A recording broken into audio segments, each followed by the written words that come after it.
Hello everyone. So this is episode 1 of my vlog.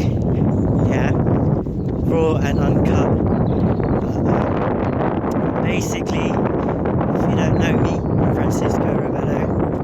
I'm a designer, and today is the last day of me being in London because tomorrow I'm flying and I've got a one-way ticket booked to Melbourne, Australia, and I wanted to document my journey for my friends and family to keep up, but also for me to look back on my progress and kind of what I want to do and see how I felt at the beginning of the year and at the end of the year, and also as a resource for other people that might want to do the same, because YouTube is good like that, seeing how people have done it. So this is Wembley. Where's Wembley Stadium? Is in the back somewhere. Yeah, you can see it.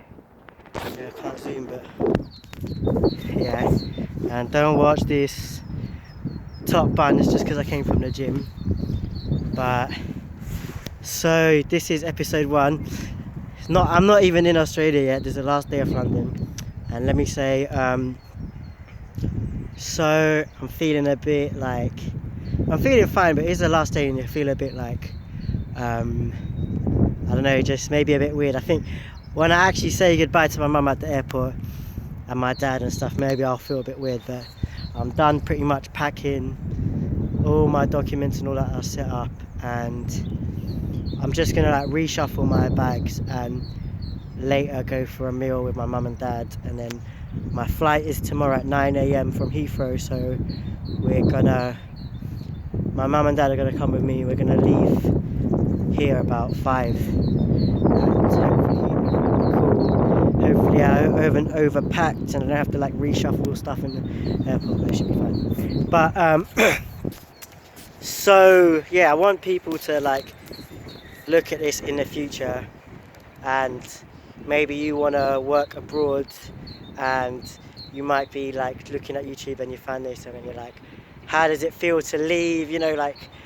When I was 6 months ago, I read an article about this girl who moved to Toronto, and I've been following these different YouTubers, this other girl who's in Japan, and yeah, hopefully this can be a good resource for you, both design both in 3 ways, in a practical way of how to go to, for example, Australia, what type of stuff, when I go for job interviews and stuff like that, and the documents, and I know the airport experience. The first 2 weeks I'm going to be in hostels, then after that I've got Airbnb. Oh, I know, yeah, I don't have no job set up, so I'm gonna because I'm doing a working holiday visa, I can only freelance, so I've got meetings set up with recruiters and companies, but it'll be my first experience. I don't know what to expect. I'm gonna go there and see how it goes. So yeah, on a sort of practical level, it'd be a good resource. On a general emotional, social level, what it is to be on your own, what it is to flip in, go on dates, what it is to go clubbing, I don't know, that'd be good to see, because you don't find it on Google, you find it on YouTube from people giving their real experience. And the final one, what else was blah blah blah, I can't remember, but yeah, basically practical and emotional sort of documenting how it's going, and so you can learn from it. And then what else was I going to say? So yeah, this is day 1. I've taken this big step. I don't know anyone in Melbourne. I'm going. I want to learn. I'm 30 years old. I've lived and grown up in London. I've worked in London as a designer for 8 years or something like that. And so I'm single as well. So and after this I'll be in my 30s. If I'm in London, I need to be getting a mortgage, all that type of stuff. So basically this is kind of something that when I'm older I don't regret that I didn't take this chance, and to learn and grow from being on my own, taking that step that my parents took of leaving their parents in their country, and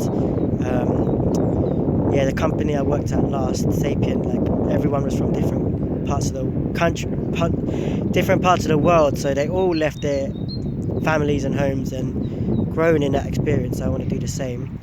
And there's also two things I want to gain from this, like two reasons. Like my friends have asked me why are you doing this, why are you going to Australia.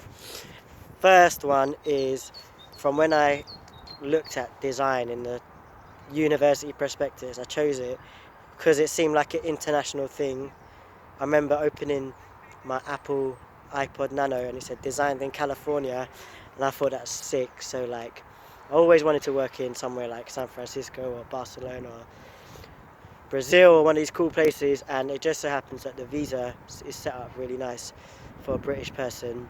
People, I know designers have gone from Britain to Australia and said it's good. You're kind of, because you're from London, you're at a like advantage in Australia in the job market, and compared to Europe you don't have to like learn a new language, and the wage is good, and as a like stepping stone to doing going to other places in the future, this is going to be like a kind of good bridge country type thing. And I still get the experience of living on my own and starting a new network and all that. Wow, look at the lighting. And I just got my hair cut, and oh, you know, the Arab barbers do you nice.